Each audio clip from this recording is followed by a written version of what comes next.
Olá pessoal, tudo bem? A paz de Jesus Cristo para todos vocês. Eu gostaria de meditar com vocês nesta manhã, um devocional em Marcos, capítulo de número 9, Evangelho de Jesus Cristo, escrito pelo irmão Marcos, capítulo número 9, versículos de número 33 até o 37, que nos diz assim: E chegaram a Cafarnaum, quando ele estava em casa, perguntou-lhes: O que vocês estavam discutindo no caminho? Mas eles guardaram silêncio, porque no caminho haviam discutido sobre quem era o maior. Assentando-se, Jesus chamou os 12 e disse: Se alguém quiser ser o primeiro, será o último, e servo de todos. E tomando uma criança, colocou-a no meio deles.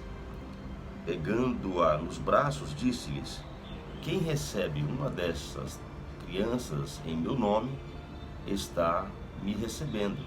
E quem me recebe, não está apenas me recebendo, mas também aquele que me enviou. Este diálogo de Jesus com os seus discípulos, ele nos remete a uma questão bem interessante, porque os discípulos estavam discutindo quem era o maior entre eles. Os evangelhos sinópticos, que são os 3 primeiros evangelhos de Cristo, escritos por Mateus, Marcos e Lucas, ambos tratam sobre este assunto.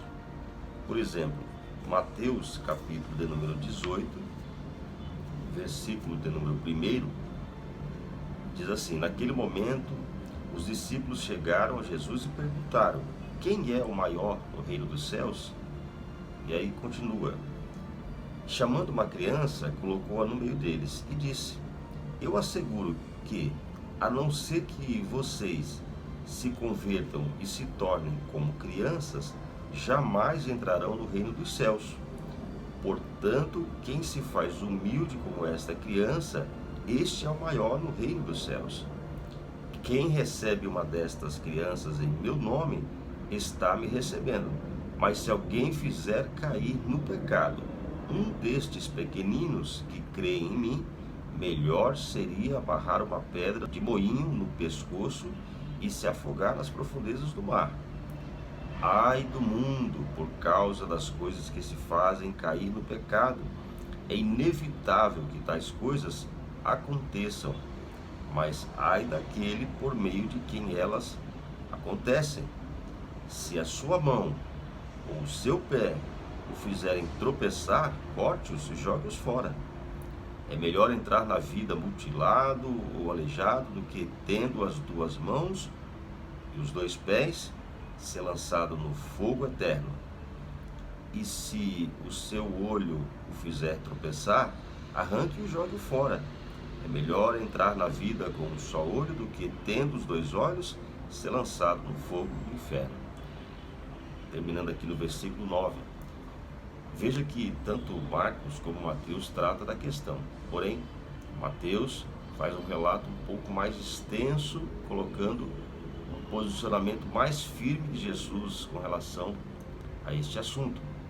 Se nós lermos Lucas, Lucas também faz um posicionamento bastante extenso sobre este assunto. Agora veja, nós estamos discutindo aqui uma questão em que os discípulos parecem estar preocupados com relação à posição deles, porque Jesus convidava alguns para subir com ele ao monte, por exemplo.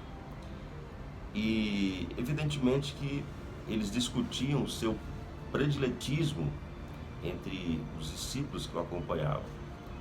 Naturalmente, a Bíblia nos mostra que Pedro, Tiago e João eram os que mais acompanhavam Jesus em sua caminhada ministerial. Mas a questão toda aqui se coloca no que eles estão pensando. Quem é o maior no reino dos céus? A quem se merece mais honra? Para quem Deus olharia com mais destaque? Ou a quem Deus mais exaltaria? Parece essa ser a questão que mais importa aos discípulos. E Jesus, de forma muito sábia, ele usa de figuras de linguagem, ele usa de parábolas e usa de comparações para levar ao conhecimento aquilo que se precisa entender. Ele pega uma criança e aí ele diz, olha, quem se tornar como esta criança, quem se considerar, se comportar como esta criança, este será o maior no reino dos céus. Porque se faz humilde como esta criança. Jesus, ele está colocando uma questão que, diferentemente do que eles pensavam, o maior no reino de Deus não era aquele que se destacava mais entre os homens, não era aquele que estava na posição mais alta entre eles, de maior predominância ou hierarquia, mas sim aquele que estava mais humilde diante de Deus, aquele que estava mais a serviço do reino de Deus. O maior não tinha no seu coração a intenção dos interesses próprios. Vejamos uma criança. Uma criança, ela tem o seu lado da inocência, mas à medida que ela vai compreendendo as coisas, que ela vai entendendo, ela tem muita convicção daquilo que ela aprende. A criança, ela tem os sentimentos mais aguçados, tanto da fé, como da esperança, até do medo. Não à toa, quem tem filhos sabe que durante a noite é comum uma criança levantar da sua cama e deitar com seus pais por ter medo do escuro. Elas têm suas convicções, elas têm suas crenças com mais naturalidade e acreditam de verdade. Mas o que Jesus quer dizer é que tenhamos a humildade de uma criança, tenhamos a simplicidade de uma criança. Numa palavra um pouco mais dura, Jesus chama a atenção que devemos proteger a esses pequeninos, né? Devemos proteger aqueles que carecem da nossa palavra, carecem de conhecer o Evangelho de Cristo como Ele ensinou.